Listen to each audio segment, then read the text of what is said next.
Welcome to another episode of How to Sell Your Coaching with your host, the Coach's Coach, Wayne Sutton. We invite you to listen, enjoy, and implement these proven methods in your business today.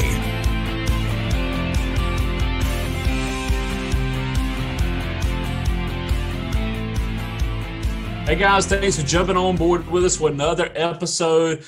I have one of my mentors, and truly, Tom, one person I respect in this business, and can say that with absolute sincerity. If you thought about how to reach people, how to talk to people, how to serve people, how to build a big team, then Tom Big Al Schreiter is absolutely the go-to person. And Tom, I have followed you now for over 20 years, and I say every time, it's not the same material you bring. You're always bringing updates. You're always bringing more information, and you're serving an industry that needs to be served.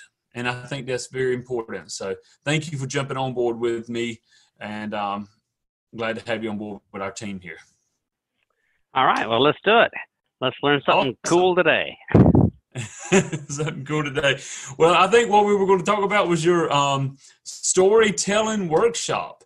And what caught my attention with that, Tom, is almost every evening I have two of my four daughters. I put them to sleep, and I hear, "Daddy, tell me a story. Daddy, tell me a story. Daddy, tell me a story."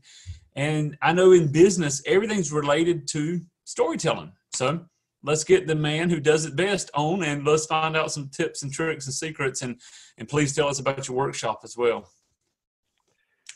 Well, the storytelling is a natural thing in humans. We kind of feel, it's natural, but why is it? And if you could think about cavemen back in the day, they would go out hunting and in the evenings and hang around the campfire and tell stories. And when they told stories, what they did was inform people about predictive behavior. They say, if you meet this giant lizard out there, don't play with them. They will eat you, something like that. And the cavemen learn, all right, got it. So if somebody tells a story, I can kind of experience it in my mind so I don't have to get eaten to understand this. So it's kind of a survival thing. And survival is our number one program. So when somebody tells a story, instantly, everything else shuts down and we just focus on the story. And that's kind of cool. So if you want to get somebody's attention, tell them a story. Our story is easy to remember. We can remember stories from, age 5? Yeah. And we can't remember a history fact 30 minutes later. So stories are more powerful that way. Look at it this way. You're at work, you're walking down the aisle, 3 people are telling a story. What does our minds command us to do? Stop and listen. And we have to listen to the story all the way to the end to see how the story ends. You say, wow. And like you say, your children.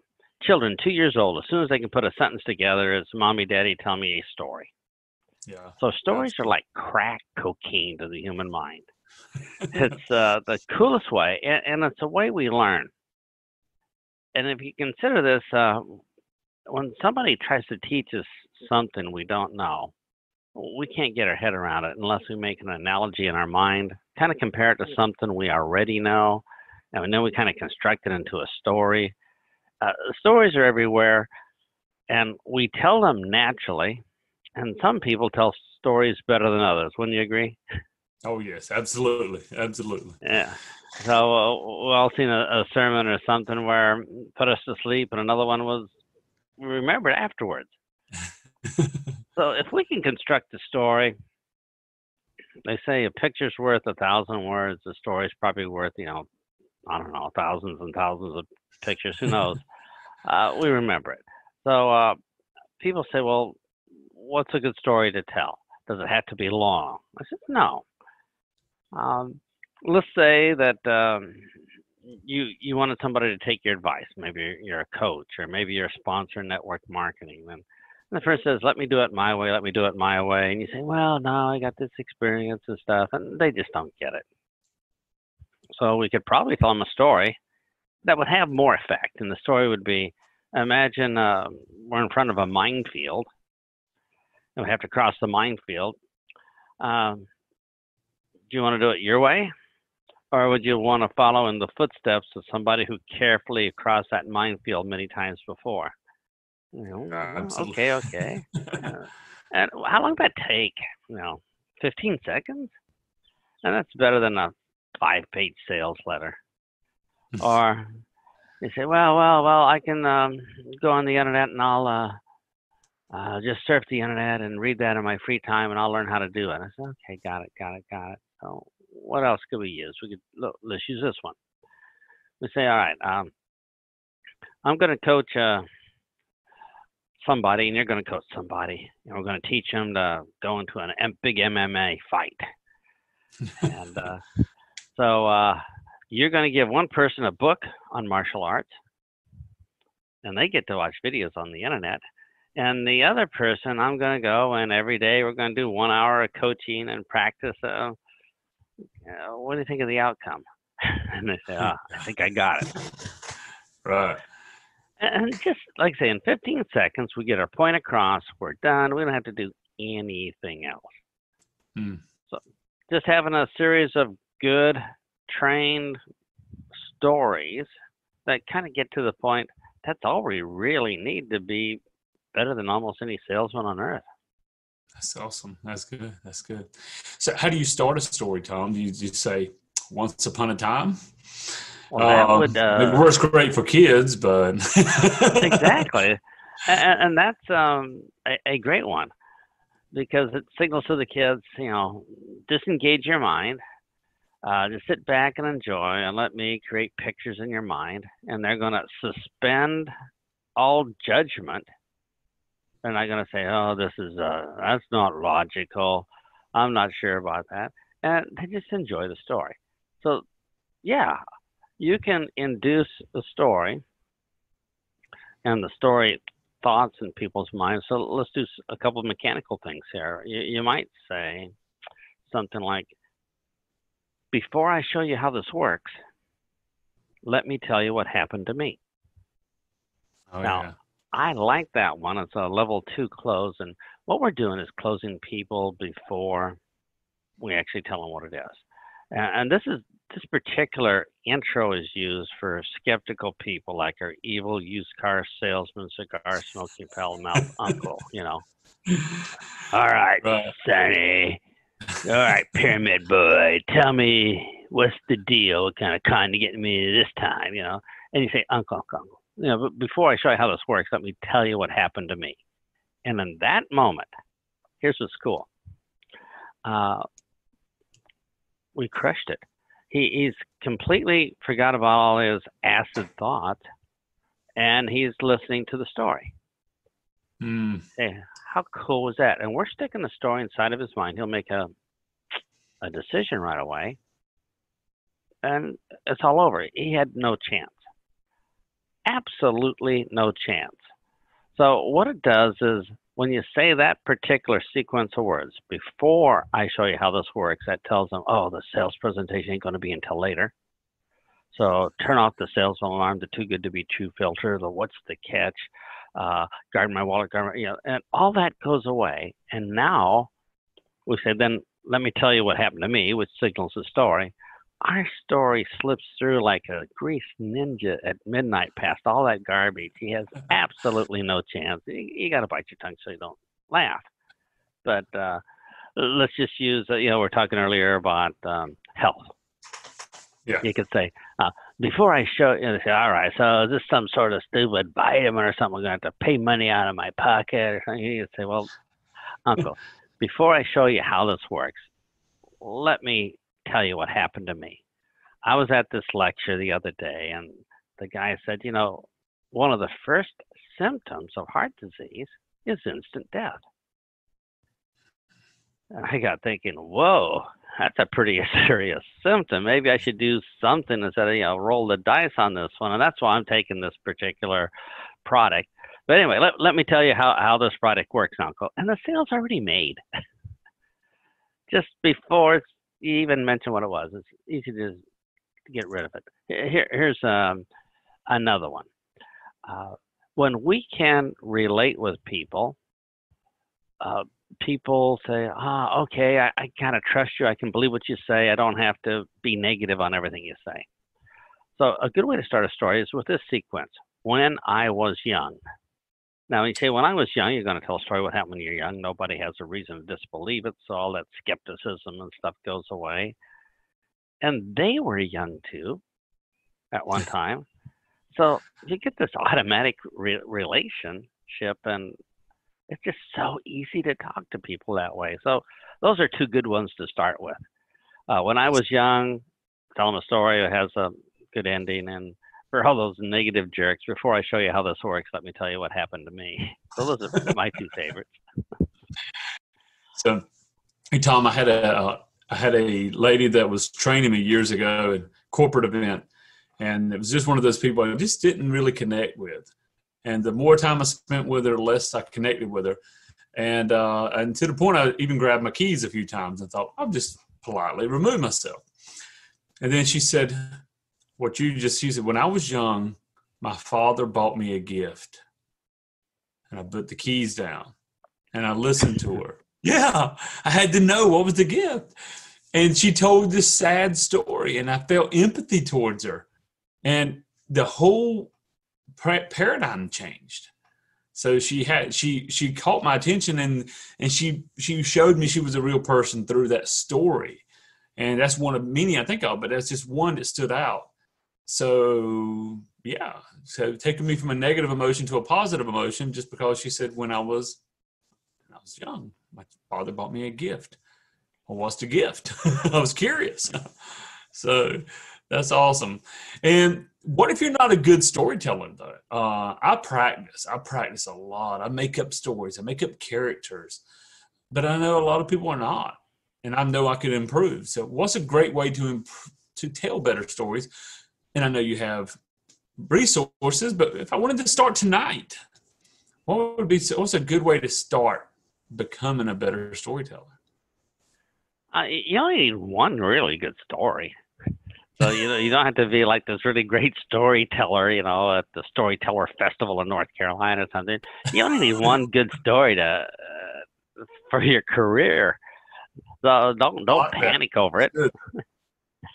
But what makes stories a story is there's some key elements, and I've seen some stories violate them and still do well. But the kind of key elements you want is you have to have a hero or heroine.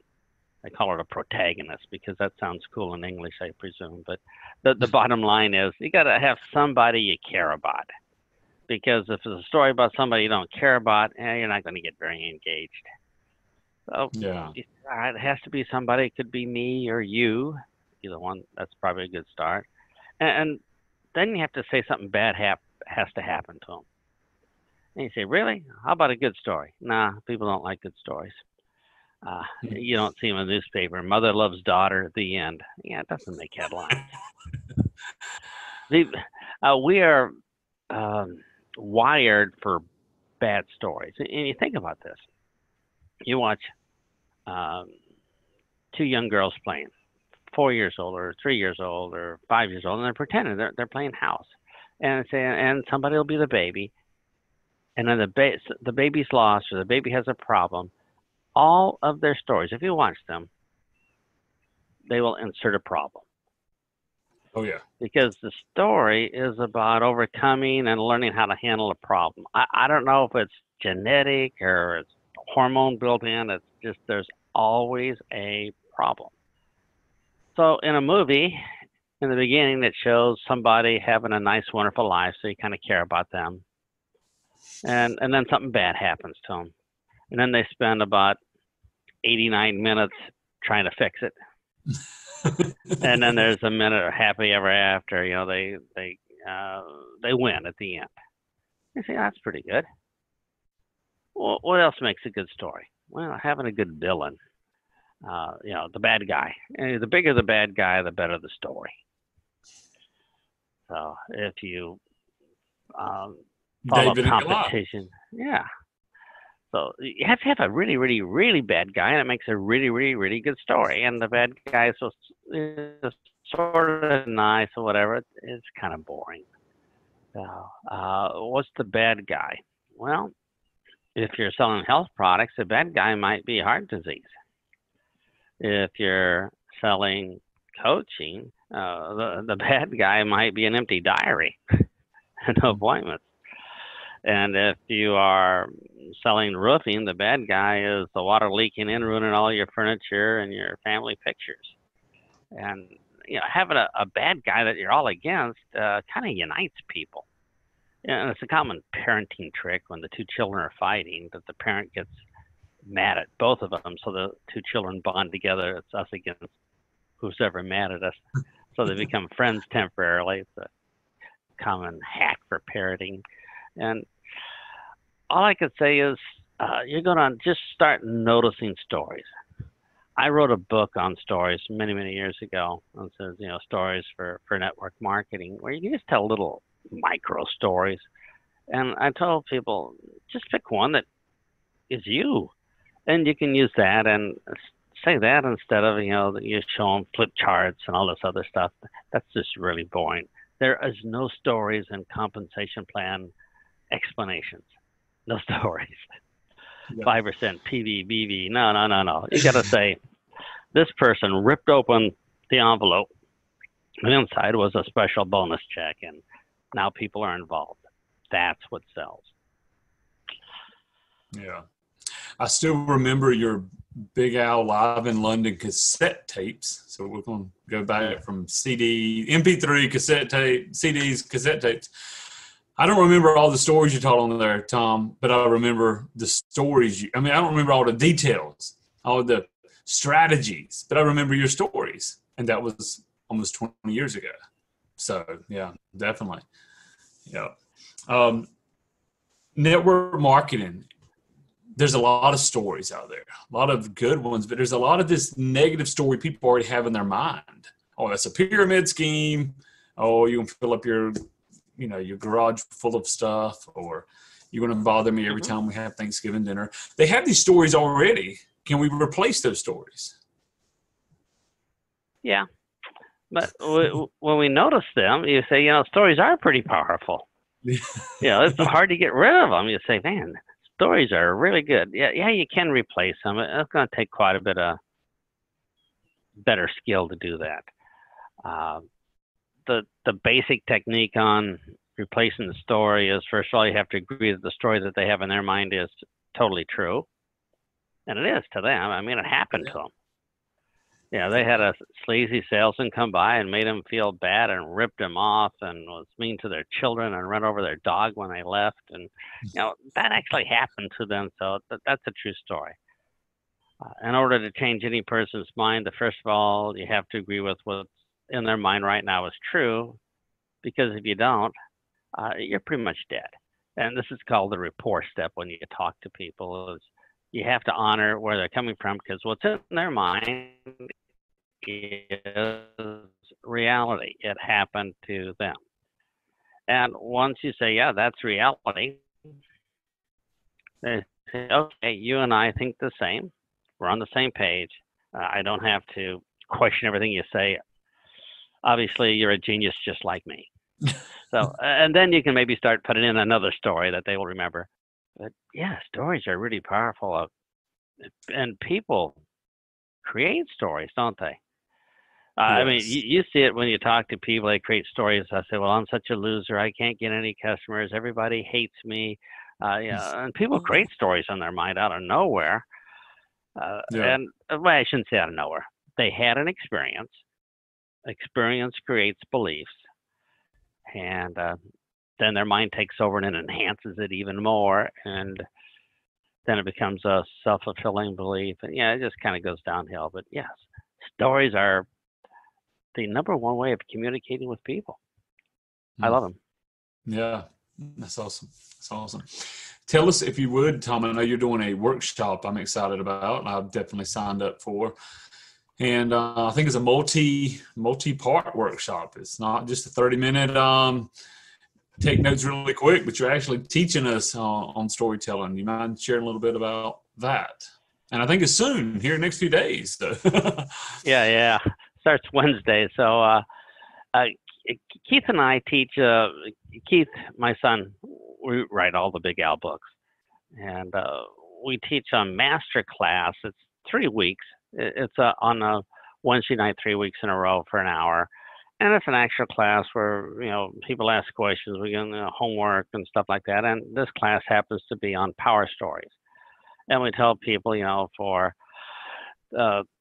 3 evenings out of your life, you can learn how to, create your own story. Instead of just hoping you read somebody's story or a story pops into your mind, learn how to create your own. So you have a signature story that's perfect for your business, what you want to do, the idea you want to get across to people. And I think it's $39. We tell people long-term financing. And we say, go for it. And if it's your time to learn how to tell a story, there it is. But what I like about stories is we can take the most incompetent person, such as me when I started, and you could learn one story and it will overcome all the disastrous things I did when I first got started. And I mean, I was the worst. There wasn't PowerPoint back then, but we had actual slides, and rock tablets. But, I gave all these fact-filled presentations that didn't move people when I had no idea how stories trigger the mind and how stories deliver the message and how stories bypass all these sales filters. I was still dealing at a very, very low logical level, and I did not realize how the actual decision is triggered in the mind, which is a subject for a whole other time. You and I will talk about closing on one of these calls in the future. Excellent. How's that? Love it. Yeah. Love it. But I tell people, stories rock. Get a good one, and if one little story earns you an extra, do something where maybe you end up earning 100,000. Yeah, that's a pretty good pay down on your mortgage. Well, Tom, the big thing I just got from you this evening, and I hope everybody really grabs that too, is you don't have to have 1,000 stories. One good story. And for our network marketers, one good story about your product, or one good story about the bonus checks that happen to, get another paycheck without having to get a job. That's a great little story. So I'm looking forward to that class. I really am. Absolutely. And if you're a network marketer, here's a good story just to make you feel good. How's this? Well, somebody says, why are you trying to do something stupid like that, right? You can tell them a story. You don't have to, logic them to death. They say, so why are you trying to do this stupid thing? You're never going to succeed or whatever. And you just tell them a story. It says, well, when I was young, my goal wasn't just to try to stay alive until I die. So here's my goal, to try to do something. So I have a choice, and that's fine. But I just don't want to give up all hope and just wait to die. I just thought maybe try something else and maybe make my life a little bit better for me and my family. So that's why I'm doing it. That's my story, and that's it. And what's the other person going to say? No, you're a loser. Just give up and wait to die. I don't think so. So anyway, you can just create the stories for what you need. That's good. That's good. I love that. When I was young, 4 words, and then just to give them another option in life, which is one of the greatest closing. I use that so much since you uttered those words in Greensboro, North Carolina. Just another option. Just another option. So, but I see how a story really opens that door for that. So when I was young, that's absolutely amazing. Yeah. So I will let you go and your teams go. But hey, come up with a great story. If you can't think of one, maybe ask Wayne. He might have a few thousand to choose from. They know me. I have too many. I have to try to shut them down. BigAlBooks.com, is that the best place to go sign up? Yeah, BigAlBooks.com. And when you go there, there's something called free. Click on free, and you can download some audios on magic words and cool stuff. And I tell people, if you can't afford free, well, all right, this is not for you. And if you don't know how to click on free, you might want to choose other business options. How's that? But just go to BigAlBooks.com, click on free, and download some cool things to say. All right, guys, I appreciate it. Guys, all of you, again, I say this with utmost sincerity towards Tom, a big utmost respect. So BigAlBooks.com, check it out. Get on the workshop. I'll be there with you, and we'll come up some cool stories. And as always, thanks for jumping on board. Thanks again for listening, and be sure to pick up your free resources to help build your coaching or consulting practice at howtosellyourcoaching.com.